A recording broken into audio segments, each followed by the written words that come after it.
governments are doing, again, a lot of inputs, a lot of data, a lot of computation, is what would happen if the financial markets crash again. This does happen fairly often, maybe every 15, 20 years. Recessions happen around every 7 years. That's the laws of economics. The governments really want to know what the impact is, and these are the systemic risks again. Very, very hard to do, but there's some very, very early research into this area using quantum computing. I did talk a bit about the asset pricing, systemic risk, the portfolio optimization. We've all got some money somewhere in the banks, and the banks want to maximize their profits, your profits, how much money they're giving you, and minimize the risk. Those are two things which don't work well together, they don't scale, but it's a minimization problem alongside a maximization problem. You have to land somewhere nice in the middle. So there's been lots of research, lots of pilots, lots of banks doing this, and the quantum computing would be one part of that. And we will see later that quantum computing is, and using quantum computing, is only one step in the whole area. We will use FPGAs, we will use AI, we will use everything we can get our hands on. I'm going past over the other one. One thing I do want to say about quantum computing and quantum computers is that we know what the problems it can solve are. So, unlike blockchain, it is not a technology looking for a use case. The problems are out there. We are interested in them, usually because we have not solved them. If we can use quantum to solve those problems, then brilliant. But as I said, it's a very, very, very small class of problems, and it will get smaller, but it's kind of a winner-takes-all situation. Whichever bank gets there first, whichever institution gets there first, whichever government gets there first, we will have a very, very big competitive advantage. Okay, so we know where we are, we know what we want to do. We just don't know how we're going to do it. And then you get, like everything, you get your adversaries. People coming out and going, yeah, I'm going to attack you, I'm going to disrupt you. You get that all the time. And this is something where the regulators and the cybersecurity institutions have really, really grabbed, because they can see a problem. It was theoretical until a couple of months ago, when quantum communications did get hacked. And so they're putting a lot of pressure on financial institutions to change all their encryption keys. As I said before, they wanted to make quantum safe, which is essentially increasing your key size. And in doing that, you're going to have to change all your infrastructure, you're going to have to change a lot of your code. It's pretty much like the year 2000 issue again. And you've got the Americans, the NIST, and the American government, and saying you have to be quantum safe by 2028. And you've got other regulators saying no, it's not going to happen until mid-2035. 2030, 2035. So we've got a different opinion. What you have to do is be aware of it. So if you're not aware if you're not aware of the risk, you can't mitigate it. So there's a lot of work going on within financial institutions and the regulators for the financial institutions to make the banks aware, and the whole financial industry aware that this could happen, which means getting rid of deprecated hardware, deprecated software, knowing what you've got. If you don't know what you've got, you cannot fix it. So we've got those threats, and then we've got our defences. And the only defence which we know is increase the key size. That's it. But that is expensive throughout a whole infrastructure of a bank. I'm sure that some of the cloud providers would come and do it as a service, and there will be solutions which will come out very, very quickly. As soon as a new solution comes out, the adversaries will make them redundant pretty quickly. There's a lot of the things which have been hacked, we've got people just storing this. And this actually reminds me of another thing where Singapore are actually positioning themselves, as well as looking at their quantum comms and quantum computing. They're actually looking at quantum storage, and a lot of which the Singapore government are doing is positioning the country to be a data store. If you're going to use data for AI, you're going to use data for everything. It has to be stored somewhere. So storing data uses less energy than actually computing the data. But you do need it, and that's the one thing which will growing.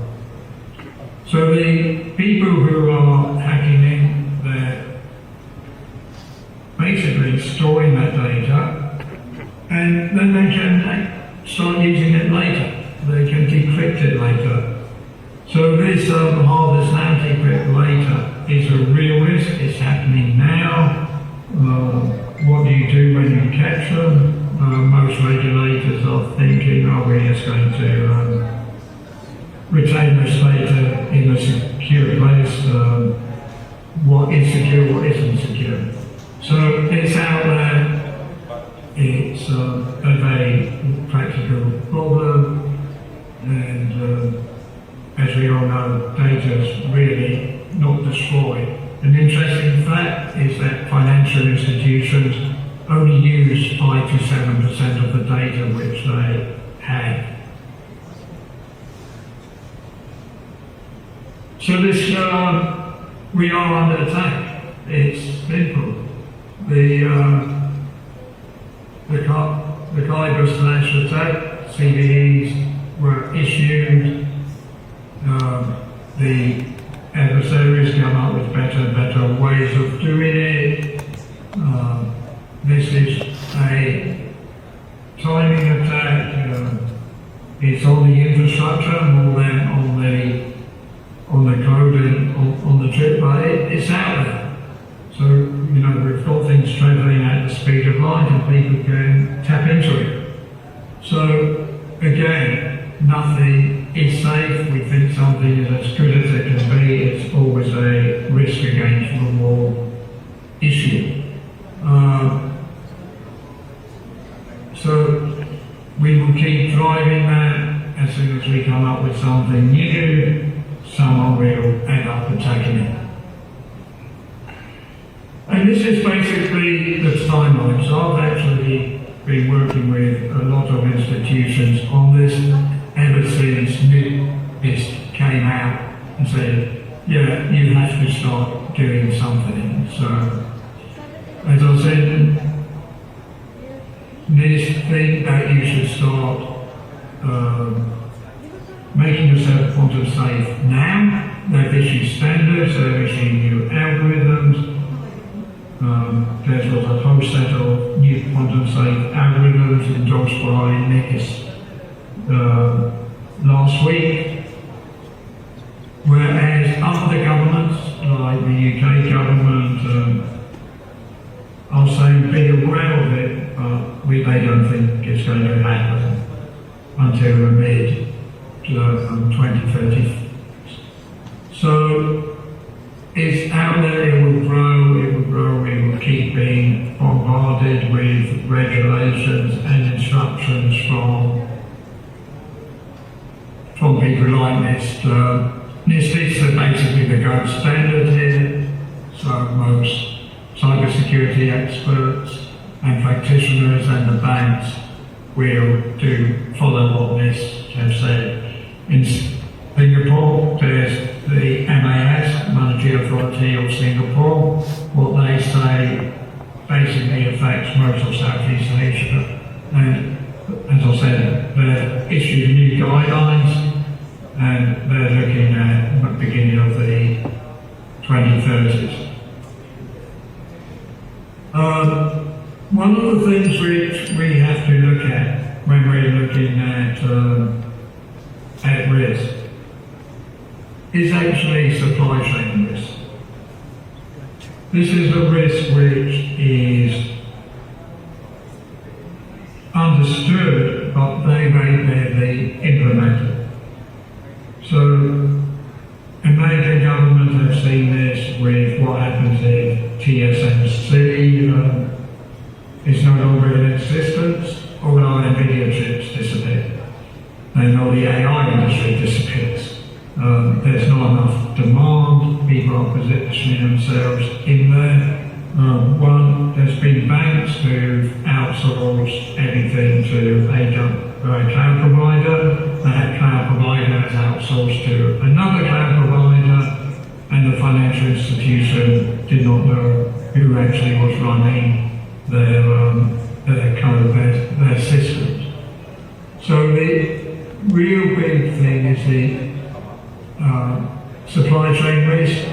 Again, in quantum, there's very few practical suppliers. Very creative. Some suppliers don't have the funding to cope with the financial institutions, and financial institutions need people or companies who are going to be there for a long time. There's no point changing out your systems to be quantum safe using suppliers of chips, keys from one supplier, and they're not there tomorrow.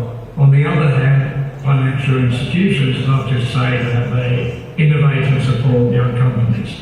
So you've got a very fine balance on the supply chain. You've got the data proliferation issues. You've got in the train, what happens when a company is no longer there, or if your supplier gets hacked. The banks are accountable, financial institutions are accountable for all the information. There was a classic case in Europe where they sent a letter statement to a client, and it got delivered to a wrong address. So someone who was not meant to see the information saw the information. And even though it was way down the supply chain, the bank was still accountable and got a very heavy fine. Where does this act with the quantum computing? We don't really know. What we do know is that there are risks, and those risks have to be accommodated. So the first thing is actually knowing your risk, talking to the regulators, often educating the regulators, and implementing what you see as right, and then the regulators will usually catch up with you. So we have to be quantum ready. We have to know the risk, The first stage in all of this is actually to know where you are. Know what your assets are, what needs to be changed. Again, a lot of institutions, all the big companies, think they've got a very good asset register. Most of them have not. Innovation partnership, this is the idea of being first. All the financial institutions are allocating money to specific problems, and as I mentioned in the 80s, there's absolutely problems with fundamental research, applied research, which would be nice if we could, working for a financial institution, working for a bank, I could get my hands on and be part of. That is not what the banks do. They relieve those type of infrastructure to other people. What they would do is use the outcome of that as long as there's a cost case for doing it. So we then want to look at where quantum and AI come in. So as I mentioned, it's not computing moving into the quantum world. That will never happen. It's not computing moving into the FPGA world. That will never happen. Classical computers, we know how they work, they're stable, they will be here forever. It would be a whole system, putting the whole system together. Some calculations will be done on quantum, some calculations will be done on FPGA, some calculations will be done on classical computers. So when we've got AI, we can't get away with it. It's accelerating, I expect quantum to accelerate, and we're all going to go through the same cycle. And where quantum can actually help AI in the whole scheme of things is actually in the backpropagation. That heavy calculation part of your training, of your models, which could take days, your indexing, your searching, those are problems where quantum could work. So if those are offset to a quantum computer, that would be fantastic, but again, what's the cost of doing it with its scale? So theoretically, we know how to do it. Practically is another whole new use case. And then we get our number of challenges. You know, most people think that we have to get up to about 1 million qubits. And we're only at 1,000 qubits to do anything which will be cost effective within the banks. We don't really know what the time is, the scales, is it feasible? But the banks are looking at it, the financial institutions are looking at this, and a lot of them have got use cases lined up. So 15% of the banks are looking at where quantum can accelerate AI. Will that actually ever be implemented? Maybe, maybe not. Macroeconomic modelling, 25% are looking at it. Risk management, 35%. So the banks know their use cases, they're putting some money into seeing where quantum can help, and they know what the risks are. But the money is going to be more used into meeting the regulatory requirements and the risk management and really getting the same kind of massive results and the multi-billion-dollar results from quantum computing itself, simply because of the expenditure. So a reminder of what the banks would do is high-dimensional problems. A lot of data and a lot of computation power. Neural networks, it's a fun backbone of everything we're doing in AI. So why do we need quantum? The thing is that in classical computing and quantum, FPGA, you're iterating. You're going through the same thing again and again until you derive at the answer. Quantum theoretically is one shot. So you do it once, but it does take you a long time to configure your circuits and you've got expenses. But if you can get it down to those things down and abstract it to where you can just do it in one shot, here's your massive amount of data, don't worry about how you're going to transport it there. We've done some work on that, how you can compress your data and get in how the computers can interpret it, quantum computers can interpret it. It is one shot. So that is a very, very big advantage of it. And then we've got the PII, the protection, the security. Theoretically, in quantum communications, you're going to intercept the comms, you've destroyed the comms.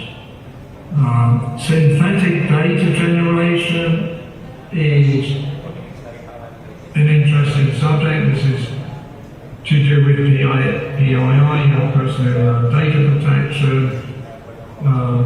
Test data is usually the same format as your data. Synthetic data is having a statistical distribution out of the data you've got.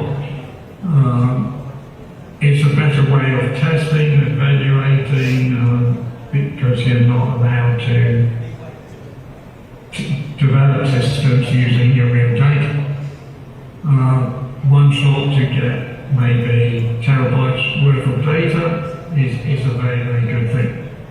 It would save months in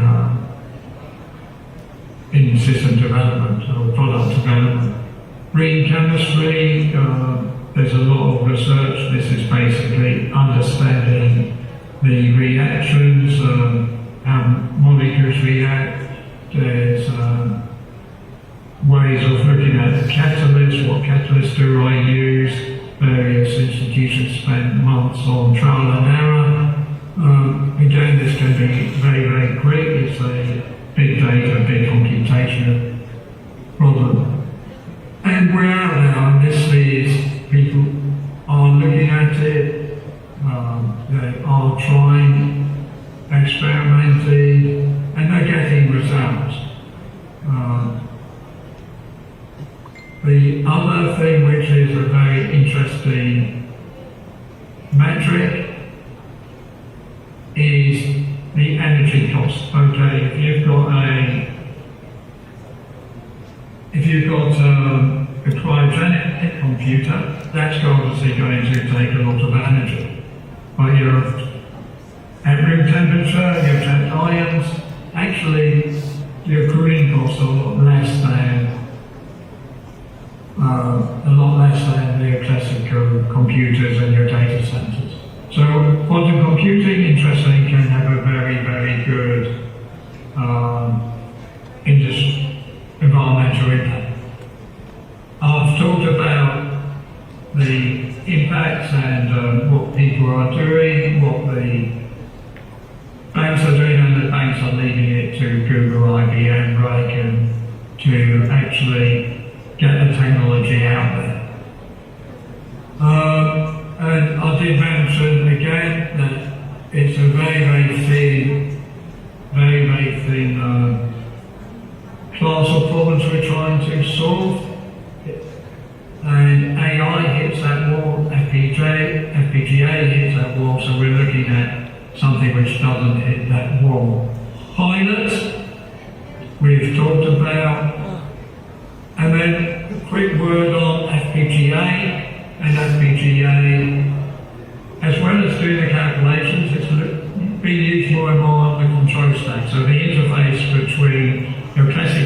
computer and your quantum computer. We're now looking at FPGA to do that interface. It's very, very exciting bringing all these technologies together.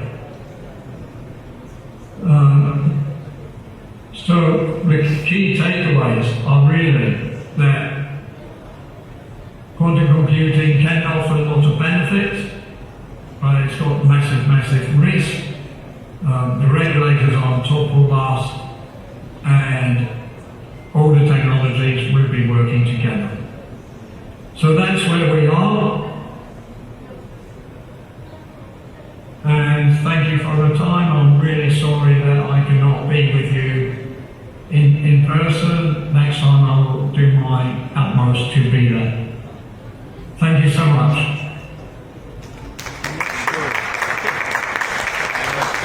Thank you very much, Mr. Paul, for sharing your expertise and valuable perspectives. Again, everyone, a massive round of applause for Mr. Paul Lee Simeon. Okay, so for our next session, we are privileged to hear from a leader at the forefront of quantum communication and security. So let me introduce to you our third speaker for this morning. So Ishan Bashal is the Director of Program Delivery at Spectral, where he bridges technical execution and commercial strategy in the field of quantum secure satellite communications. Trained as an aerospace engineer, he oversees the launch, integration, and operation of the Spectral's quantum key distribution satellites. So everyone, please welcome Mr. Ishan Bashal, Director of Program Delivery of Spectral, for his talk entitled Securing the Future, Real-World QKD and PQC Deployment. Let us all give him a massive round of applause.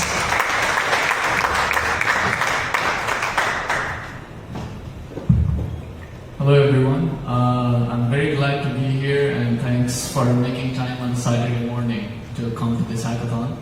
And big thanks to the organizers and the people present here. I will talk about, so I have a big Q on my t-shirt, so this is just all the quantum companies around the world, like they have a big Q, and that's why I have a Q on my t-shirt as well. And Kyle, if you could please start with the presentation. So in the meantime, please give me a show of hands if you know what quantum key distribution is. One. Okay. So I'll be going through the basics, and I think the previous speakers like Jeff and Paul have already talked about the different ways, the different kinds of quantum technologies, and I think quantum computing is something that we keep hearing about. So I'll first start with the evolution of quantum computers, in the sense that how they're evolving right now and why you always see them in the news. So next slide please.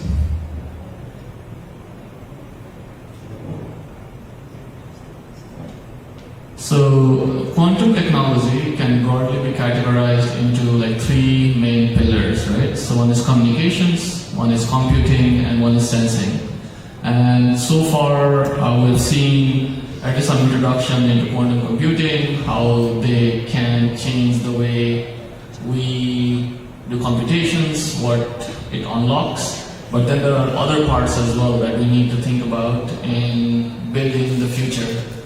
So I'll be talking first about quantum computing. So next slide, please. Next. So if you look at this chart here, this is essentially a plot of qubit count and how many computations that you could do with the qubits you have, right? So look at the bottom, you'll see that the qubit count was doubling every 5 years. But since, for the last few years, what has happened is that it's doubling every 8 to 9 months. So you can see that the pace is accelerating. And these are all the plots of the different companies that are working in this field. So where else have we seen a similar growth, which is pretty much exponential if you start looking at it in a linear scale, right? So next slide, please. So this is a plot of classical computers. this is how the cost of computing went down, right? So this was like per $1,000, how much would it cost and how much computing you had. Since this is a logarithmic scale, it looks mostly linear, but for people that know logarithmic scales, right, because exponential growth is a linear, it's just a line, and depending upon if a line starts curving up or down, then you know that it's either accelerating or decelerating.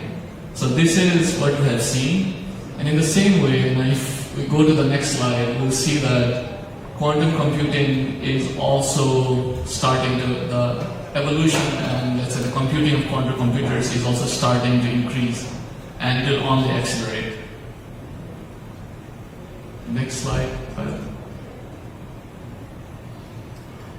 Yeah, so this is the same graph. Next one. So, like we see here, right? Like you can see, just look at the powers to the 10. This is the amount of computations that you could do.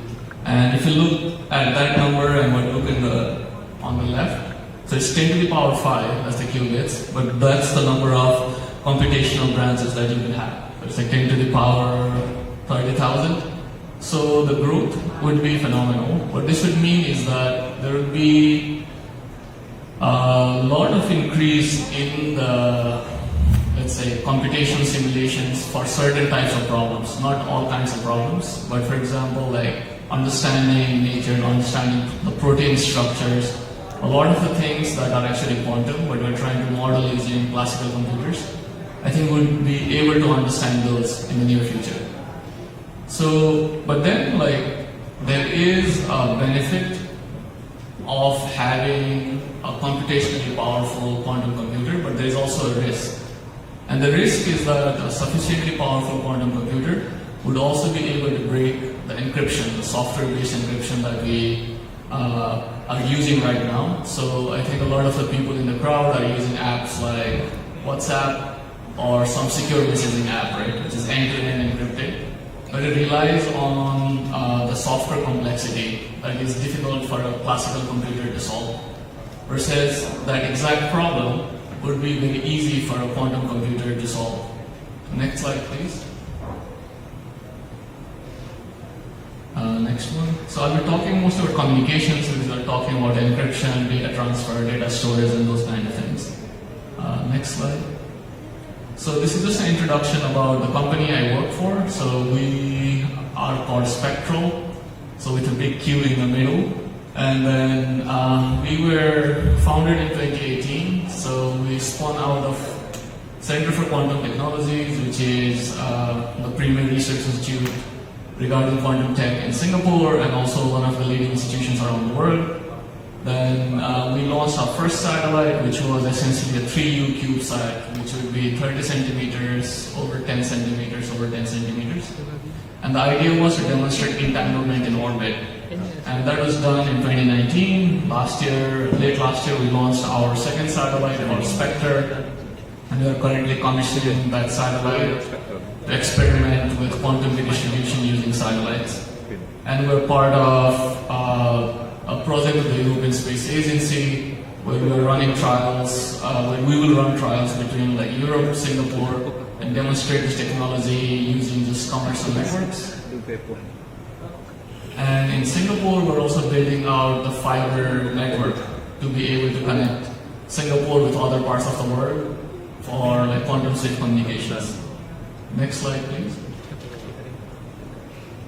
So as you can see, this is our evolution. First at the university, 2011 to 2016 was miniaturizing the technology. Then working on building these photon sources, which essentially fit in the palm of your hand, so they're like super small. Then working on the fiber network part, because all the users are on the ground. And then launching the satellites, and this is where we want to be in the near future. And at the bottom, these are like hardwares that we have built for experimentation, for like commercial customers, and also like industries and defense customers that will like experiment with quantum redistribution. Next slide, please. Pa-lunch na ata eh, di ba? So before I go into the details of quantum key distribution, right? So let's just start with a refresher on what public key asymmetric cryptography is. So these are essentially like problems that are very easy for a classical computer to solve in one direction, but very difficult in the other direction. So one simple example is if you take two large prime numbers, a computer can easily multiply them, but if you give it a sufficiently large number, then it's very difficult for it to find the two prime numbers that created it. So this is the main basis for like software-based asymmetric encryption that we use right now. So next slide. So this is, I think most of the people in the room probably know this, right? Like this is how things work. There's a public key that is sent to someone else. The person uses the public key to encrypt the data, sends it back to you, then you use a private key to decrypt the data, right? So if you ever expose a private key, you're completely vulnerable. So this is the basis of our entire digital infrastructure right now. And the security here is just from the algorithmic complexity, which classical computers are not very good at handling. But this changes with quantum computers, and especially with an algorithm or Soul's algorithm. The next slide, please. So back in 1994, I believe that's the year, the Peter Shor came up with an algorithm that uses quantum Fourier transform to find the periodicity of mathematical functions. So which would be used by a quantum computer because you are working with like superposition, right? So you could do like a lot of different calculations at the same time. So that way, instead of spending millions of years to find the prime factors, you would be able to do it in a mere number of hours or even minutes if the quantum computer is sufficiently powerful enough. So this is the risk, and I think previous speakers already talked about like harvest now decrypt later kind of attacks, how a lot of like big nation states were already like, let's say, storing the data that's traveling through the ISP. And one classical case of this would be, I think most people in the room are too young to remember, but Edward Snowden was a programmer with NSA in the US. And even around 2011, it was already known that the US was actually storing all the data passing through their servers in the US, right? So harvest not decrypt later is not a fantasy, it's not a theory. It's something that's already happening, and I think we need to understand that, okay, quantum computers will be real, they are not as powerful yet, and if they were, then we would probably not know, because it gives a country an advantage to be able to like understand struggling through its networks and decipher everything, right? So just to protect against that future is where we think that quantum key distribution would be, let's say, applicable, and where it is that we work. So next slide, please.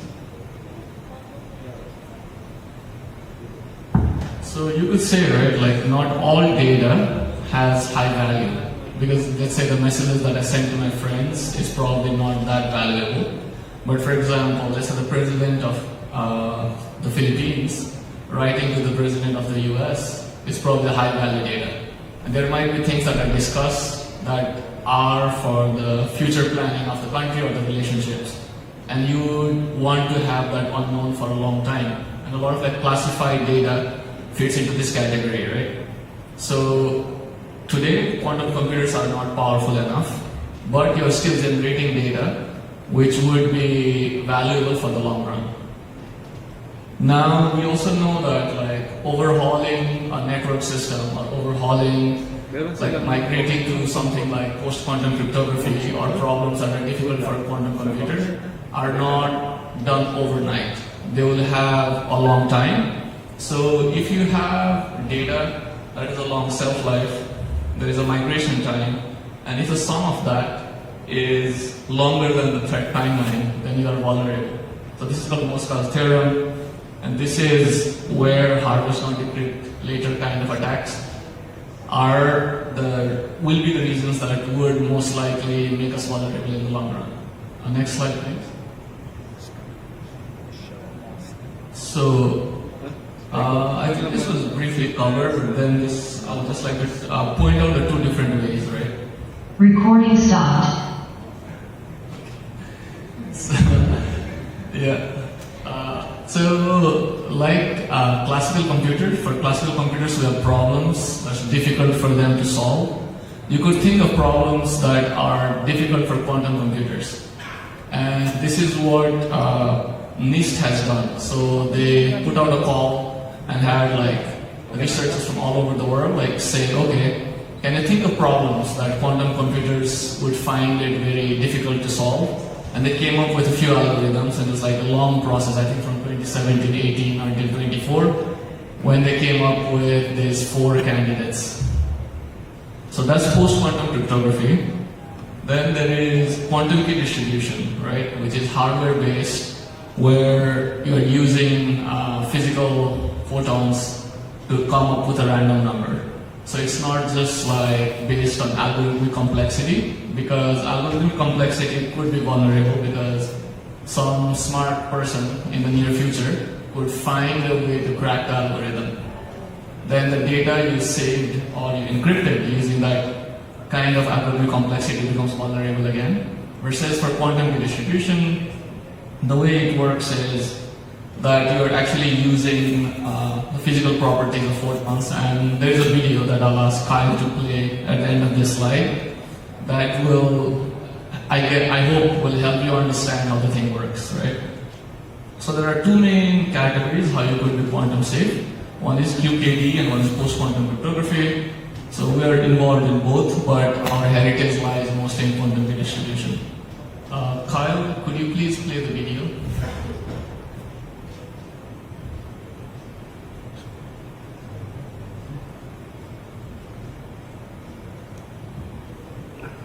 So this video is from Center for Quantum Technologies. It will explain how entanglement-based QKD works. So for people in the room that do not know entanglement, it's essentially, think of it as a way to produce twins. And those twins are unique in the entire universe according to the laws of quantum physics. And no matter how far apart in distance they are, they will always be related to each other. So in the video you'll see 2 communicating parties. So this is the source that's generating entangled photons, and it is sending it to 2 parties. Then you'll see a bad actor come and try to steal these photons. And then this should help you understand like how the technology works.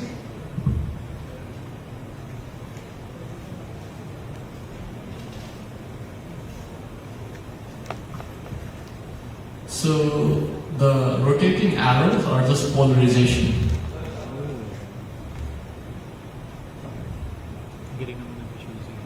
So these are the method you are measuring. So if you receive something that aligns with the plus sign or the multiplication sign, if you receive something in that, you get a 1. If you get something that's not aligned to it, you get a 0. So there are 2 parties, right? Alice and Bob, that are measuring the photons that they are receiving. And if they are using the same measurement technique, then they will have the same answer. If they are not using it, then they will have a different answer. So as you can see that in the end of this process, when they're completely uncoordinated, they still come to the same answer. Now there is an eavesdropper that's trying to steal the photons and replace it with something.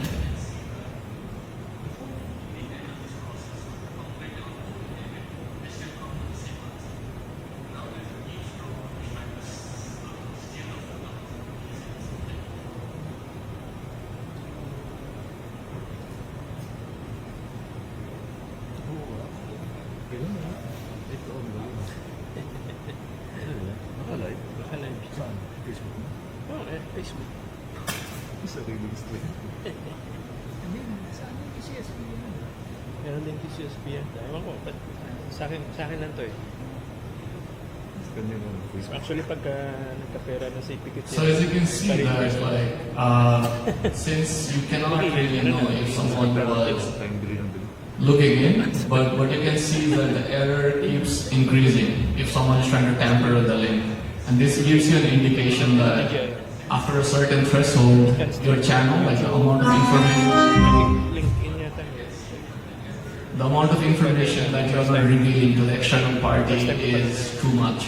And the mathematical proofs say that if your quantum bit error rate is below 11%, then this goes back to information theory, where it means that you have not revealed enough information to an adversary to be able for them to come up with the same answer as you.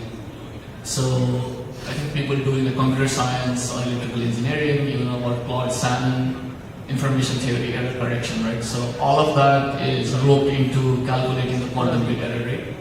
And we say that after a certain threshold, we can no longer guarantee the security of these keys, which for us is around 11%. Then we discard the entire channel and we restart the communication. So that's how we make sure that when you are distributing keys, that the two parties always have a truly random, truly unique key. And only they have it. Because if you remember the video, right, you are not sending keys. The bits only appeared at the end. What you're sending is photons that two parties were independently measuring. And the only time they're measuring and their measurements were the same, did they come up with the same answer. Otherwise, the answer is always unique and discarded. So maybe at the end of the talk, you guys can go back and review the video again, because I think it helps you visualize how this entire process works. So this is just an overview of quantum key distribution and post-quantum cryptography, and they are complementary. It's not that like you pick one over the other. You're like, okay, for really high value data, for really like long, big chunks, like connecting data center to data center, or like across long distances, you use QKD. And then for, let's say, last mile, right? A lot of us access our work email or like a lot of documents over our personal devices. And for quantum key distribution, since you need a hardware, it's not feasible to have like everyone carries a QKD device everywhere. So what you would do is you would use PQC, but for like the big enough connections between like let's say government buildings and all of those, you would go for quantum key distribution. And the approach of combining both and also like other ways of encryption would be called crypto-agile. So this gives you the flexibility that even if one method of encrypting is compromised, you still have a backup in the other one. Next slide, please.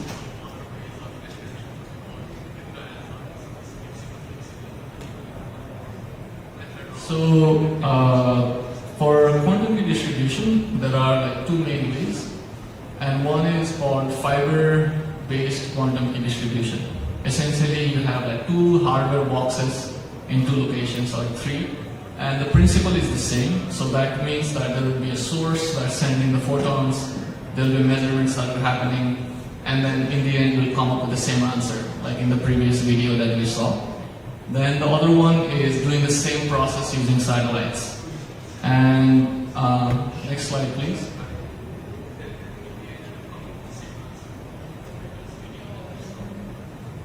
So this is using a satellite across long distances, and this is, in principle, you could have the satellite downlink both the photons to the ground. But at least the satellite that we're operating right now only works, you have to trust the satellite for now. So it's only sending one of the photons to the ground, but keeping the other photon on board. So what it does is, let's say it flies over the university right now, right? It creates a set of keys here. Then it, let's say, flies over Manila, it generates another set of keys. Then what you would do is that you say, hey, I need to talk to Manila. Then the satellite would then give you an XOR of the two keys. Then that way you have the key of the other party. And then you could like encrypt your data using that key, and you could send it over, right? Next slide, please. So the question is like, why go for satellites when you have fiber? Like you have fiber deployment across the world, you have subsea cables. But why go for a satellite when you can do it via fiber, right? That's the problem of like quantum states, because quantum states, you cannot measure them. So sorry, you can measure them, but once you measure, the quantum property is lost. So if you actually remember the video, right? So you had the arrows rotating until they went to the detector, but after detection they became either 0 or 1, right? And the entire security comes from this like rotating property in our case, which we use polarization. So horizontal, vertical, diagonal, or anti-diagonal. So, and if you look at the losses, it's 20 orders of magnitude already at 1200 kilometers of distance. So this is the loss in free space versus that's the loss in fiber. So for fiber-based QPD, you would be distance limited to like 50-100 kilometers, just because the length between two buildings could be on the surface maybe 1 kilometer, right? But the fiber going from one building to another could be a lot longer than that, because the telecoms or like companies that are deploying the fiber need to address a lot of customers, so they probably have a ring structure. So you probably go from not directly from point A to point B, but you probably go around the city to the other side. So that's why with fiber you're distance limited. So within a metropolitan area you would probably have fiber QPD networks, but then for long distances, even within a country as big and as diverse like the Philippines, with all your islands, you would need some sort of satellite quantum wave distribution if you wanted to connect these different centers. Next slide, please. So now let's go to the protocols, right? So there are two main protocols that are being implemented around the world. So one is entanglement-based, which is what the video was trying to explain.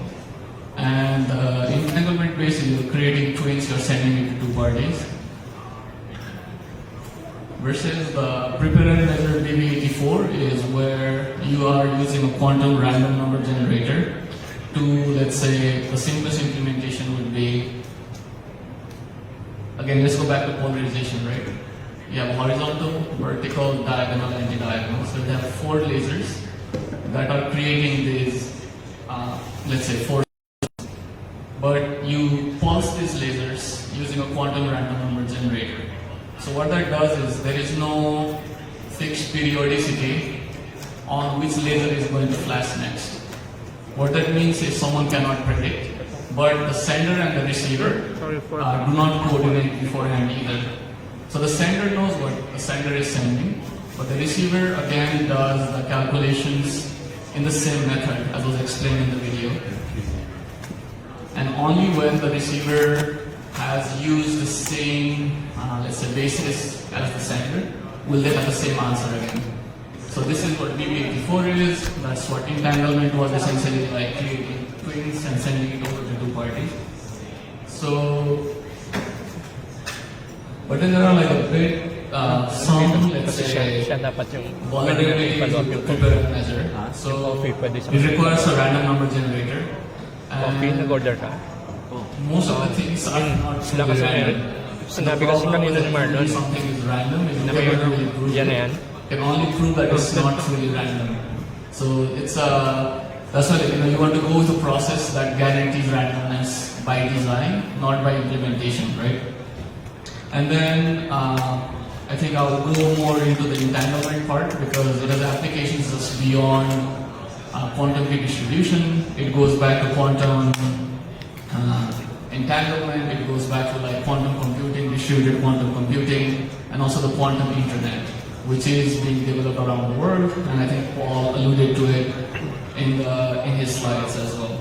So if you look at the bottom, these are the satellite missions that are coming up, and we are unique in the sense that we are one of the very, very few entities that are actually working on both technologies, versus the rest are actually working on this prepare and measure.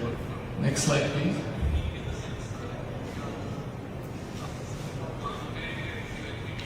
So yeah, just wanted to give you some pictures of the satellites that we're building. So this was launched last year. It's just a 12U CubeSat, which pretty much will make it just this big.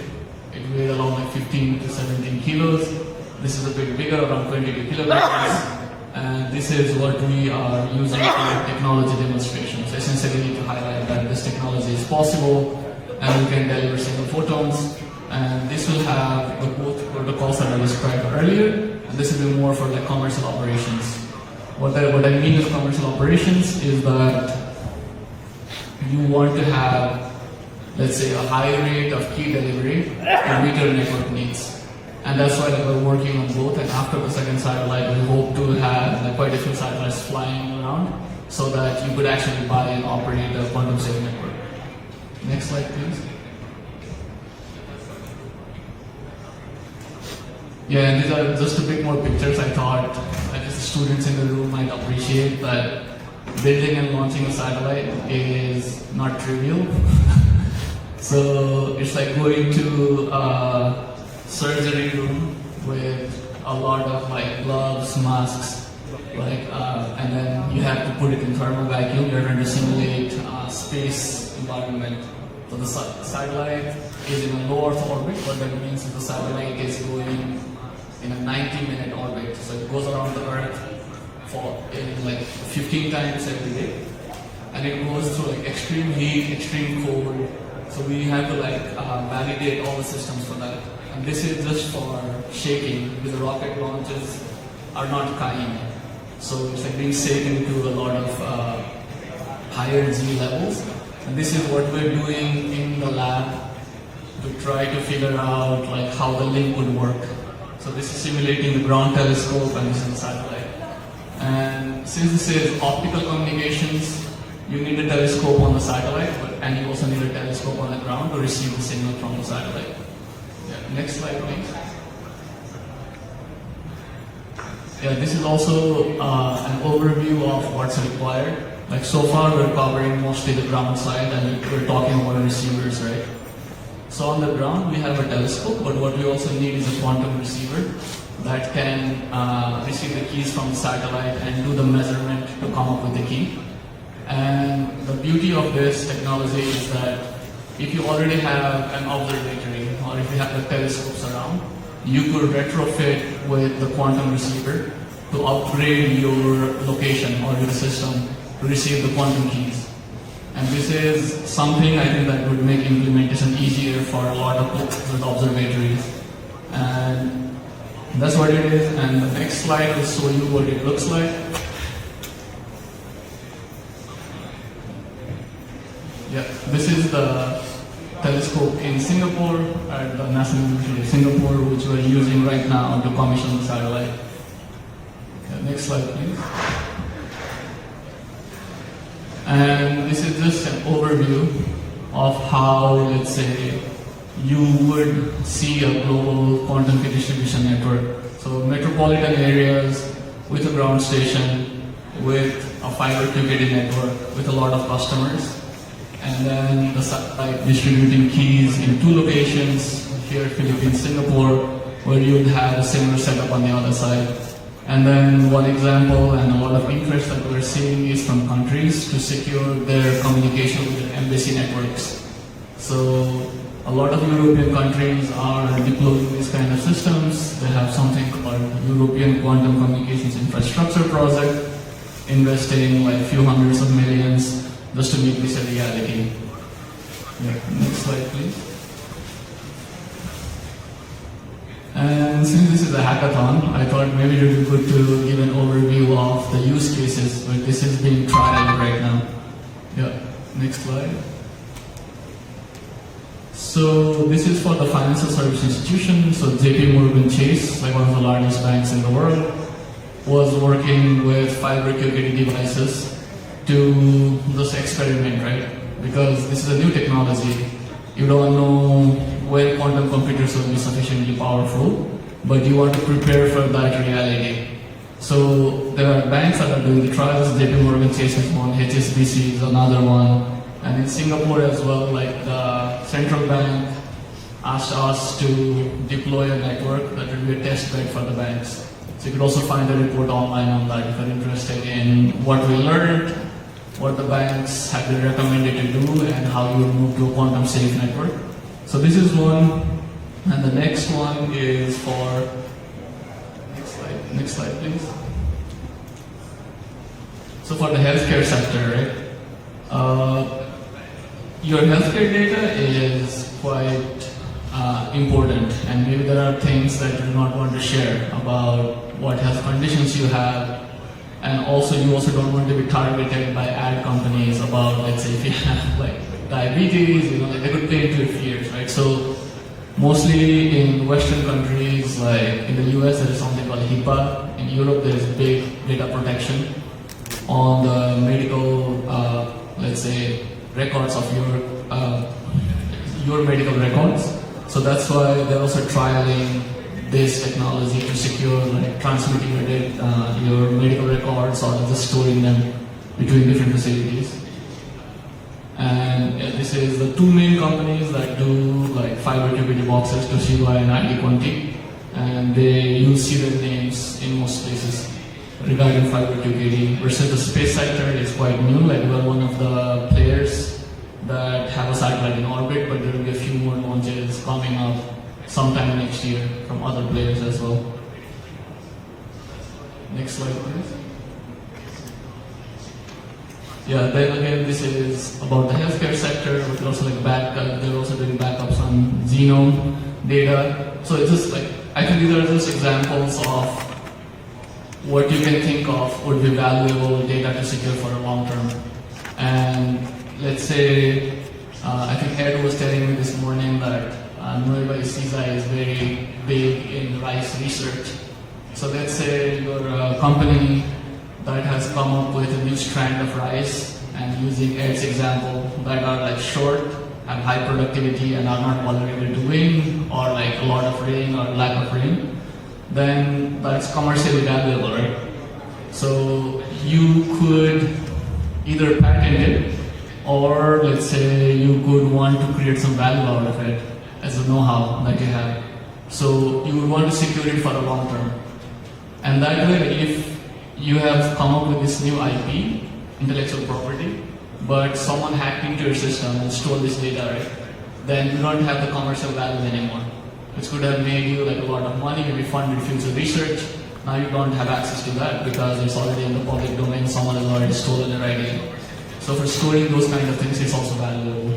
So just think of it as anything that could be commercially viable or more private communications kind of things, or it's strategically viable to someone else. And this is where you would want architectural communications and not just rely on algorithmic complexity to store and save your data. Next slide, please. Yeah, and this was in the UK, again, Ernst & Young and HSBC. So like I said earlier, JP Morgan and HSBC are like the two big banks that are extremely interested in this technology and trying to have secure communications between their headquarters and their branches. So this is where things are. Next slide, please.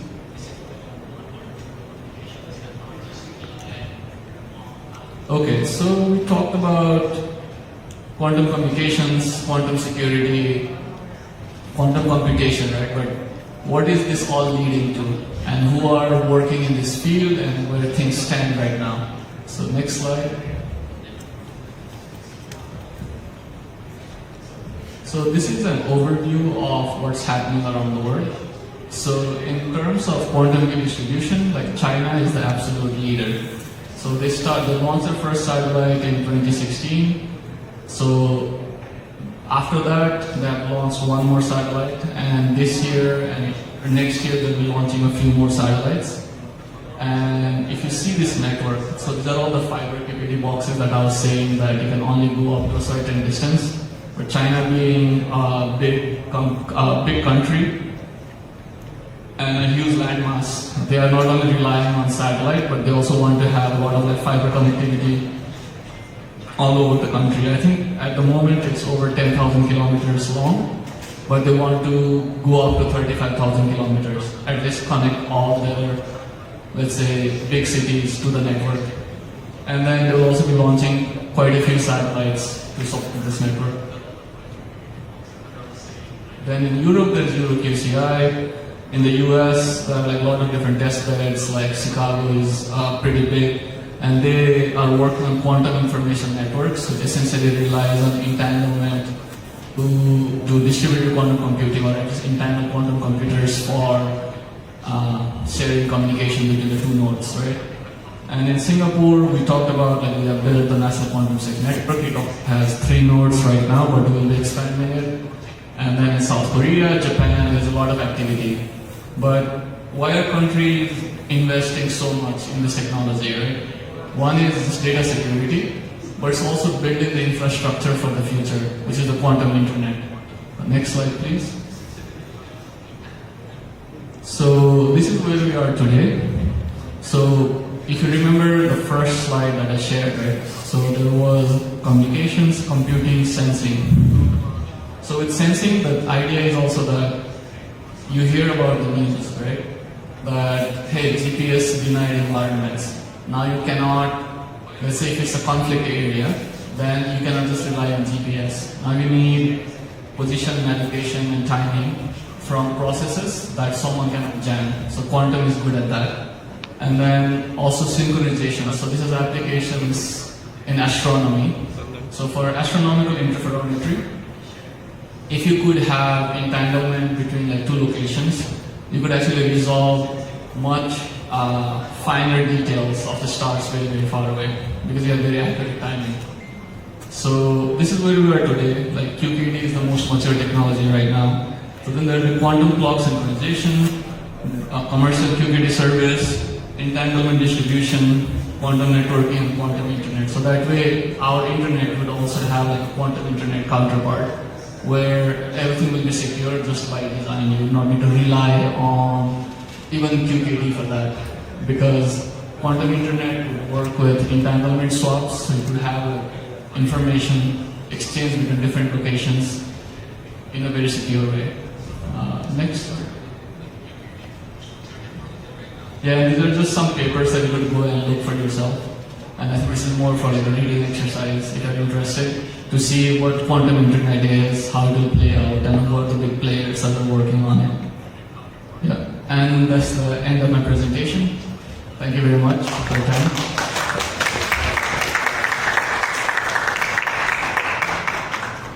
Thank you very much, Mr. Ishan Banshai, for that insightful presentation on the future of secure communications and quantum era. So as for this moment, everyone, let us all acknowledge our speakers. So as we award their certificate of appreciation. So to award the certificate, may we call on the President of the QCSP, Mr. Bobby Corpus, and also the representatives from NUST, Sir Joseph Del Carmen, Sir Emmanuel Bore, and Ma'am Catherine, representative of the MIs. Okay, so now everyone, please do allow me to read the citation of certificate for our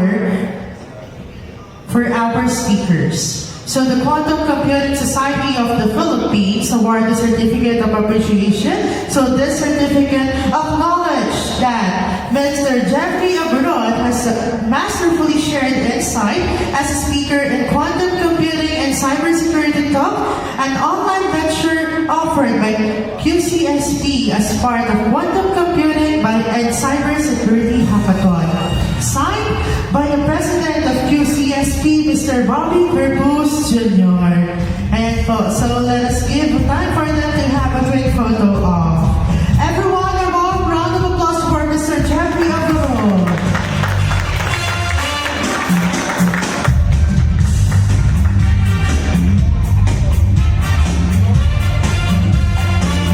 And also let us award the certificate of appreciation, same thing with our third speaker, Mr. Ishan Banshai. So with the same citation, certificate is acknowledged that Mr. Ishan Banshai has masterfully shared insights as a speaker in the Quantum Computing and Cybersecurity Talk, an online lecture offered by QCSP as part of the Quantum Computing and Cybersecurity Hackathon.